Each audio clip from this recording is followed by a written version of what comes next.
Christmas Eve at the Morrison House in Westchester was always a production. Mom went all out, 12-foot tree in the foyer, professionally decorated, catered appetizers from Manhattan, champagne flowing from the moment guests arrived at 6 p.m. I'd driven up from Brooklyn that afternoon, hitting traffic on the Hutchinson Parkway for 90 minutes. My phone kept buzzing with Slack messages. Our engineering team was doing a late-night deployment. Our sales team had just closed a $3.2 million contract with a healthcare network, and our CFO needed approval on Q1 budget allocations. But none of that mattered as I pulled up to the house in my Honda CR-V. Not fancy. Not impressive. Just reliable. My brother Jake's BMW M5 was already there, gleaming in the driveway like a status symbol. So was Dad's Lexus and my sister Claire's Mercedes SUV. I grabbed my overnight bag and the wine I'd brought. A nice Napa cab, $80, which I knew Mom would passive-aggressively comment on as thoughtful but modest, and headed inside. Rachel. Mom appeared in a red cocktail dress and heels. She looked me up and down with barely disguised disappointment. You wore jeans. I glanced at my outfit.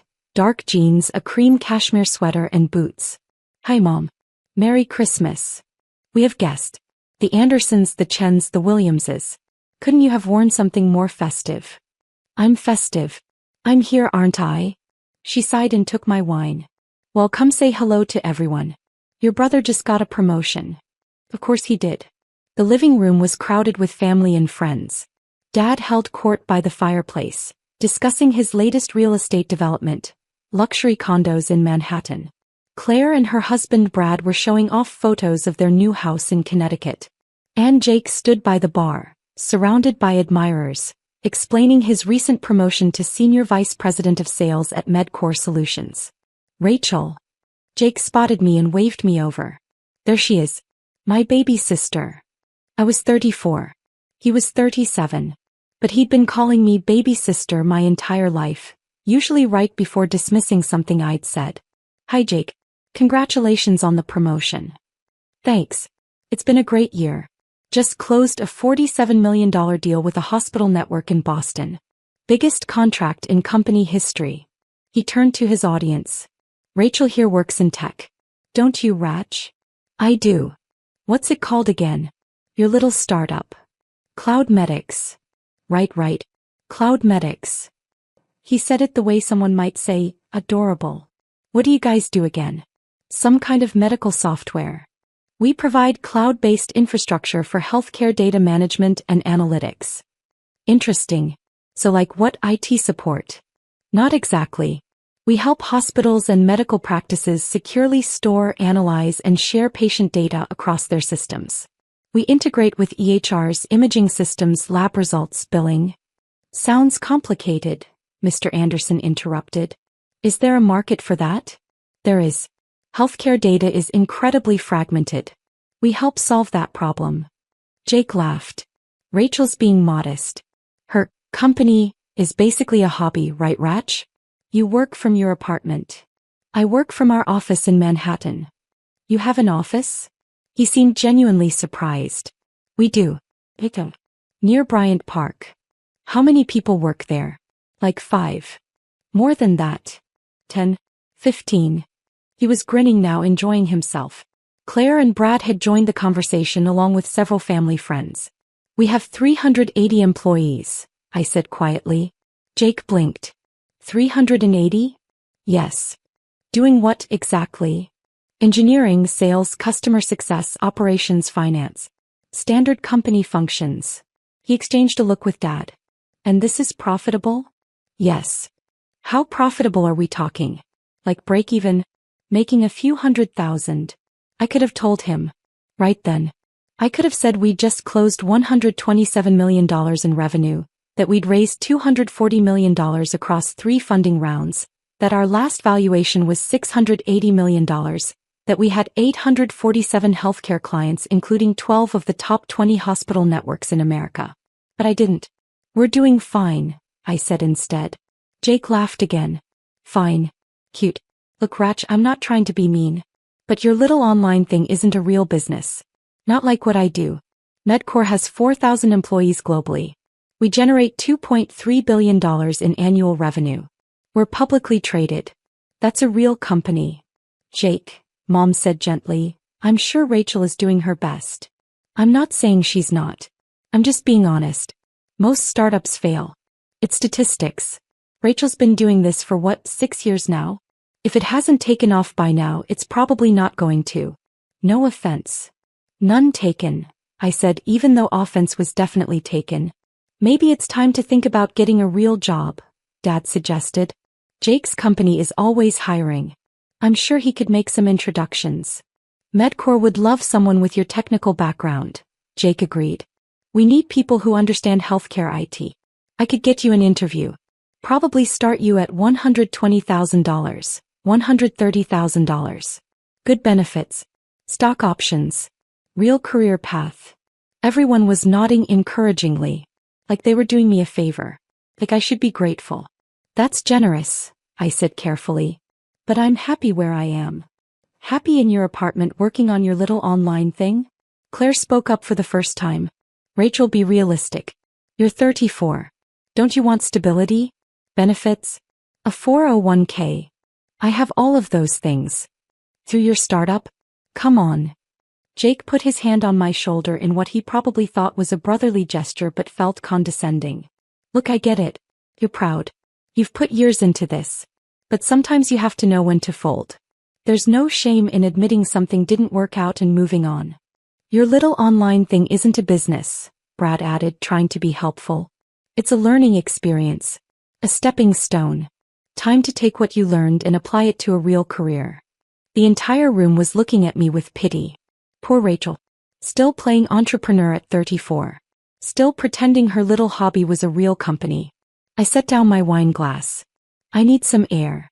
I walked out to the back patio and stood in the cold December night, breathing slowly. My phone buzzed.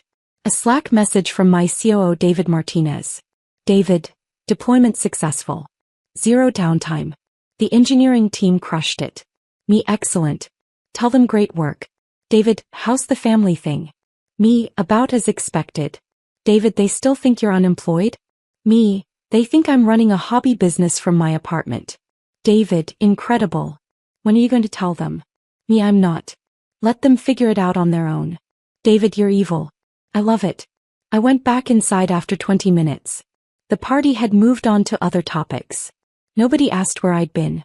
The thing is, they had good reason to be skeptical 6 years ago. In 2019, I'd quit my job as a healthcare consultant at Deloitte to start CloudMedics. Everyone thought I was insane. I'd had a 6-figure salary, partnership track, excellent benefits. And I'd walked away to solve a problem that most people didn't even know existed. Healthcare data was a nightmare. Hospitals had separate systems for patient records, imaging, lab results, billing. Nothing talked to anything else. Doctors wasted hours trying to find information. Patients' records were incomplete. Billing was a disaster. I'd seen it firsthand during my consulting work. And I knew there had to be a better way. The first year was brutal. I burned through $90,000 in savings. I lived on rice and beans. I taught myself cloud architecture and healthcare compliance regulations. I worked 18-hour days building a platform that nobody wanted yet. CloudMedics launched in 2020 with one client, a small medical practice in Queens that owed me a favor. We managed their data for $500 a month. Then COVID hit. Suddenly, every healthcare provider in America needed better data systems. Telemedicine exploded. Remote patient monitoring became critical. Data sharing across systems wasn't optional anymore. It was survival. CloudMedics was perfectly positioned. We had the technology, the compliance, the infrastructure. And we could deploy fast. By the end of 2020, we had 47 clients and $2.3 million in revenue. By 2021, we had 230 clients and $23 million in revenue. By 2022, we'd hit 520 clients, raised $85 million in Series B funding, and generated $67 million in revenue. This year, 2025, we had 847 clients, 380 employees, and $127 million in annual revenue. Our Series C round had valued us at $680 million. But my family had no idea. They'd seen my modest apartment in Brooklyn, which I owned outright mortgage-free, but they didn't know that. They'd seen my sensible car, paid cash. They'd seen my casual clothes, comfortable and practical. And they'd decided I was failing. I'd stopped correcting them around year 3. What was the point?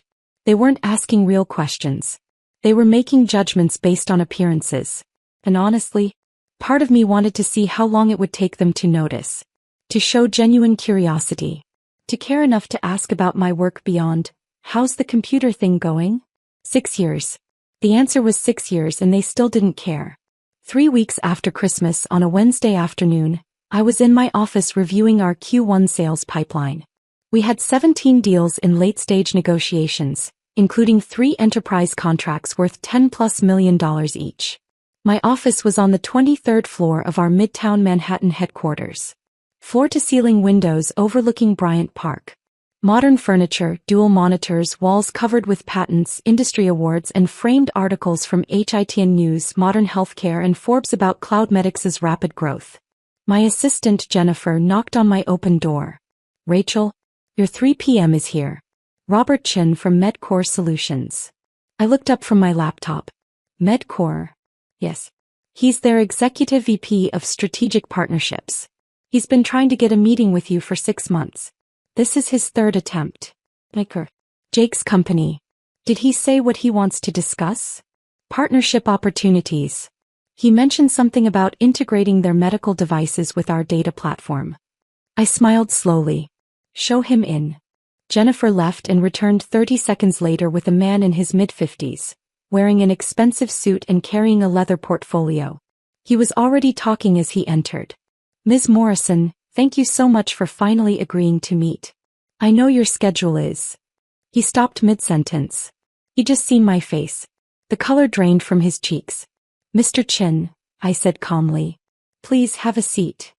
He stood frozen in the doorway, his mouth slightly open. You're Rachel Morrison? I am. And you're Jake Morrison's boss, correct? Yes. I'm the Executive Vice President of Strategic Partnerships at MedCore Solutions. Jake reports to me. I know. He mentioned his promotion at Christmas. Congratulations on the Boston deal, by the way. $47 million. Impressive. Robert Chen's hands were visibly shaking as he walked to the chair across from my desk and sat down stiffly. He set his portfolio on his lap but didn't open it. Jake is your brother, he said slowly, like he was processing information in real time. He is. And you're the CEO of Cloudmedix. Founder and CEO, yes. Jake never mentioned. I had no idea you were related. Jake doesn't know what I do. None of my family does, really. They think I run a small hobby business from my apartment. Robert Chin blinked several times. A hobby business. That's what they call it. My little online thing. He opened his mouth. Closed it. Opened it again. Ms. Morrison, Rachel, I need to apologize. At our office, Jake talks about his family occasionally. He mentioned he had a sister who plays entrepreneur with some tech startup. He made it sound like you were struggling. Like it was a side project that hadn't worked out. He thinks that because I let him think that. Why? Because he never asked what I actually do. None of them did. They saw how I dressed, where I lived, what I drove, and decided I was failing. They never bothered to Google my name or my company. They just assumed. Robert Chin ran his hand through his hair. Oh my God. Jake has no idea that Cloudmedix is worth $680 million? No, he doesn't. I don't even know what to say. We've been trying to partner with Cloudmedix for over a year. We see you as the future of healthcare data integration. We wanted to discuss embedding our device data directly into your platform. It would be huge for both companies. I'm aware. I've read your proposals. All 3 of them. And I've been considering it. Your medical device technology is excellent. Your market reach is impressive. A partnership could work. Could work, he repeated. Not will work. I need to be sure any partnership serves Cloudmedix's mission and our clients' needs. That comes before everything else. Of course. Absolutely. He finally opened his portfolio and pulled out a presentation deck. I prepared a full proposal. Market analysis, integration specs, revenue projections. Mr. Chin, before we discuss business, I need to address something. He looked up. Yes. Jake can't know about this meeting. Not yet. What? I don't want him to find out I'm the CEO of Cloud Medics from you. He'll find out eventually, but on my timeline, not yours. Rachel, with all due respect, Jake is one of my senior VPs. If we're going to partner with Cloud Medics, he'll need to know. He'll be involved in the integration planning. Then we won't partner. He stared at me. You're serious? Completely serious. My relationship with my family is complicated. I'm not ready for them to know what I've built. Not yet. That's a deal breaker for Medcore, I understand. But those are my terms. Robert Chin sat back in his chair, processing. How long do you need? I don't know. Maybe a few months. Maybe longer. Rachel, I've been chasing this partnership for over a year. Cloud Medics is the crown jewel of healthcare data platforms. If we integrate with you, it transforms our business model. I can't wait indefinitely. I'm not asking you to wait indefinitely. I'm asking you to be patient while I figure out how to handle this situation. And if I agree, if I keep this quiet from Jake and the rest of Medcore's leadership, then we can discuss partnership terms. Not a guarantee, but a real conversation. He drummed his fingers on the portfolio, thinking, I need something in return. Such as a timeline. I need to know when you're going to tell your family, because eventually this will come out. And when it does, I need to know Medcore won't be caught in the middle of family drama. Fair enough. I'll tell them by April 1st. That gives me 3 months. And if we move forward with a partnership, Jake will need to recuse himself from the Cloud Medics integration team. Conflict of interest. I'd prefer that. Robert Chin extended his hand. Deal. I'll keep this quiet until April 1st. In exchange, you'll give serious consideration to our partnership proposal. I shook his hand. Deal. He smiled for the first time since entering my office. Your brother has no idea what's about to hit him, does he? Not even remotely. Can I ask why you've kept this secret for so long? I leaned back in my chair. Because I wanted to see if anyone in my family cared enough to actually ask about my work. To show genuine interest. To look beyond appearances. They didn't. And that told me everything I needed to know about what they value. That's harsh. Maybe. But I spent 6 years building this company while my family assumed I was failing. I learned to succeed without their belief, their support, their validation. That changes you. I imagine it does. He stood up. I'll send over our updated proposal by Friday. Take your time reviewing it. And Rachel, for what it's worth, Jake talks about you more than you might think. He worries about you. He worries about me embarrassing the family. That's different from caring about me. Robert Chin nodded slowly.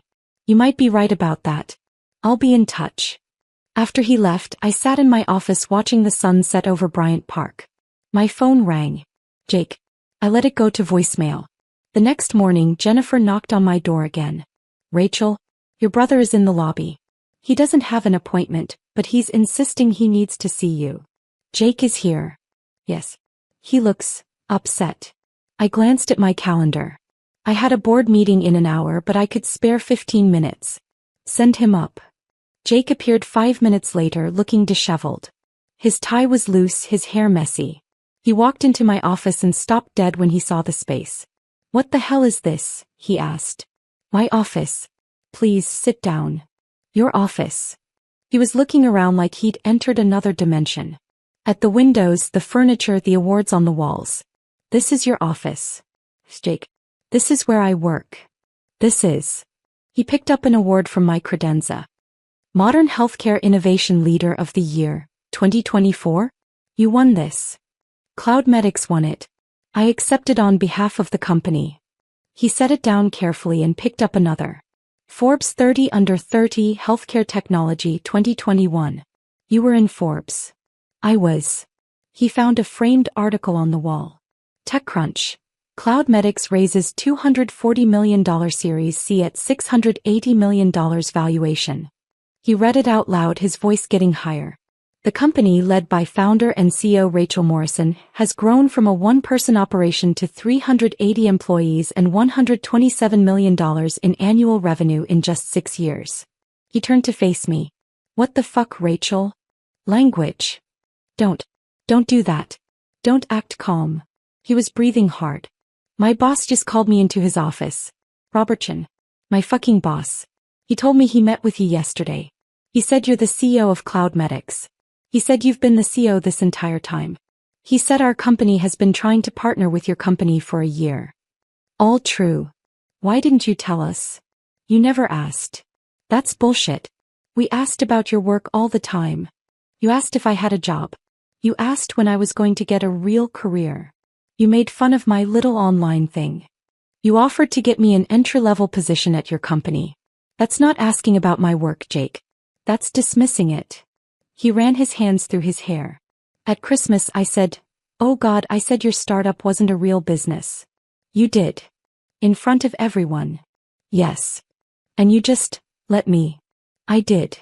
Why? I stood up and walked to the window. Because I wanted to see if you cared enough to look. To ask one real question about what I was building. To show actual interest in my life instead of judging it based on appearances. We cared. We were worried about you. You were embarrassed by me. There's a difference. That's not fair. I turned to face him. Jake, you work in healthcare technology sales. Cloudmedics is one of the biggest names in healthcare data platforms. We've been in the news constantly for the past 3 years. We've won awards. We've raised hundreds of millions in funding. We're your industry. And you had no idea I founded the company. That's not caring. That's not even basic curiosity. He sat down heavily in the chair across from my desk. Oh my God. Christmas I offered to get you a job. At Medcore. At $120,000 a year. You did. And your company is worth $680 million. As of our last funding round, yes. How much do you own? 63%. He did the math in his head, his face going pale. That's over $400 million. On paper. I can't exactly spend it. Still. He looked up at me. You're worth over $400 million and I offered to help you get an entry-level job. Senior level, actually. You said $120,000 to $130,000. That's not entry-level. Don't joke about this. I'm not joking. I'm pointing out how absurd the situation is.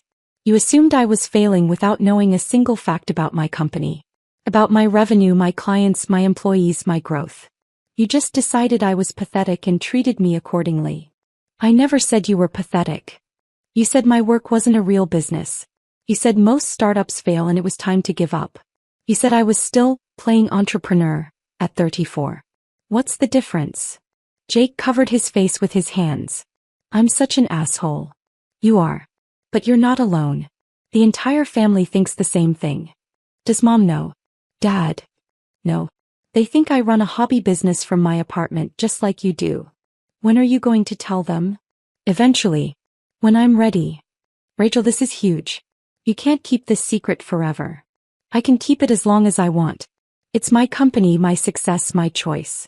He looked at me with something like desperation. What can I do? How do I fix this? You can start by actually asking about my work. Real questions. Not judgmental comments disguised as concern. Questions that show genuine interest in what I'm building and why it matters. Hey, yes. He took a breath. Tell me about Cloudmedics. What do you do? How does it work? I spent the next 45 minutes explaining my company to my brother. For the first time in 6 years he actually listened. He asked questions. Real questions about our technology, our business model, our clients, our growth strategy. By the end he was shaking his head in disbelief. You built all of this. By yourself. While we all thought you were failing. I had help. Great employees, supportive investors, early clients who took a chance. But yeah, I built it. I'm so sorry, Rachel. For Christmas, for all of it. I should have believed in you. You should have been curious about me. Belief without knowledge is just blind faith. Fair point. He stood up. Can I tell you something? Go ahead. Robert Chin. My boss, he's been obsessed with partnering with Cloudmedics for over a year. He brings it up in every leadership meeting. We need to integrate with Cloudmedics. They're the future of healthcare data. I had no idea he was talking about your company. I had no idea my little sister was the CEO he couldn't stop talking about. How does that feel? Honestly, surreal. And humbling. And like I've been the world's biggest idiot for 6 years. Only 6 years. I'd say it's been longer than that. He laughed a real laugh. You're going to hold this over me forever, aren't you? Absolutely. I deserve it. He walked to the door then paused. Are you going to partner with Medcore? I'm considering it. Your technology is good. But I need to make sure any partnership serves my clients first. Of course. That makes sense. He hesitated. For what it's worth, I'm proud of you. I should have said that years ago. I'm proud of you. Thanks, Jake. When are you going to tell Mom and Dad? Soon. Maybe at Easter. I haven't decided. They're going to lose their minds. I know. After he left, I sat in my office for a long time processing. My phone buzzed. A text from David, my suit. David, how'd it go with Jake? Me, about as expected. He's in shock. David, is he going to tell your family? Me, I asked him not to. We'll see if he can keep his mouth shut. David, $20 says he tells everyone within 48 hours. Me, deal. I think he'll last at least a week. Jake lasted 3 days. On Saturday morning, my phone started blowing up. Mom, Dad, Claire. Everyone calling at once. I let them all go to voicemail. Finally, Mom left a message. Rachel Marie Morrison, Jake told us everything. About your company, about your office, about your valuation. Why didn't you tell us? Call me back immediately. I called David instead. You owe me $20, he said immediately. Yeah. Jake cracked. 3 days. I'm actually impressed he lasted that long. What should I do? About what? My family. They all know now. So, let them process it. You don't owe them an immediate explanation. They're going to want to talk. Of course they are. But that doesn't mean you have to drop everything to make them feel better about underestimating you for 6 years. Take your time. He was right. I spent the weekend ignoring calls and texts. By Monday I had 43 voicemails. On Tuesday I finally texted the family group chat. Me. I'm aware Jake told you about Cloud Medics. I'll come to Sunday dinner to discuss. Until then, please give me space. Sunday dinner at my parents' house was the most awkward meal of my life. Everyone was there. Mom, Dad, Jake, Claire, and Brad. All sitting around the dining table staring at me like I was a stranger. So, Dad said after 20 minutes of painful small talk. Cloud Medics. Yes. $680 million valuation. That was our Series C round, yes. You own 63%. I do. That makes your stake worth roughly $428 million. On paper. I can't access that money unless we have a liquidity event. Mom set down her fork. Why didn't you tell us? You never asked. That's not an answer. It's the only answer I have, Mom. For 6 years I talked about my company at every family gathering. And every time you dismissed it. You called it a hobby. You suggested I get a real job. You compared me unfavorably to Jake and Claire. You never once asked what I was actually building. Because you lived in a tiny apartment. Claire interjected. You drove an old car. You dressed like a college student. How were we supposed to know you were successful? By asking. By showing curiosity. By caring enough to look beyond appearances. Dad shook his head. This feels like a test we didn't know we were taking. It wasn't a test. It was just life. My life. And you weren't interested in it. That's not fair, Mom said. We love you. We've always loved you. You loved the version of me you wanted me to be. You didn't love, or even try to understand, the person I actually was. Jake spoke up. She's right. I offered to get her an entry-level job at Medcore. At Christmas. In front of everyone. Like I was doing her a favor. I'm the senior VP of sales at her company's potential partner. And I didn't even know she existed. That's different, Dad said. How? Jake works in medical devices, not healthcare data. It's a different sector. Dad, Cloud Medics is in every major healthcare trade publication. We've been featured in Forbes, TechCrunch, Modern Healthcare. Rachel won Healthcare Innovation Leader of the Year. If I'd cared enough to pay attention to my own industry, I would have known who she was. The table went silent. So what happens now? Claire asked quietly. Now. I looked around at my family.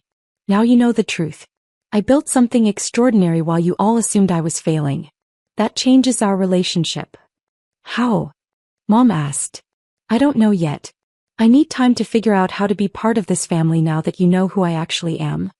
We've always known who you are, Dad protested. No, you didn't. You knew who you assumed I was. Those are very different things. 6 months later, CloudMedix partnered with MedCore Solutions on a landmark integration project worth $85 million over 5 years. Robert Chin led the negotiations. Jake recused himself from the project due to conflict of interest.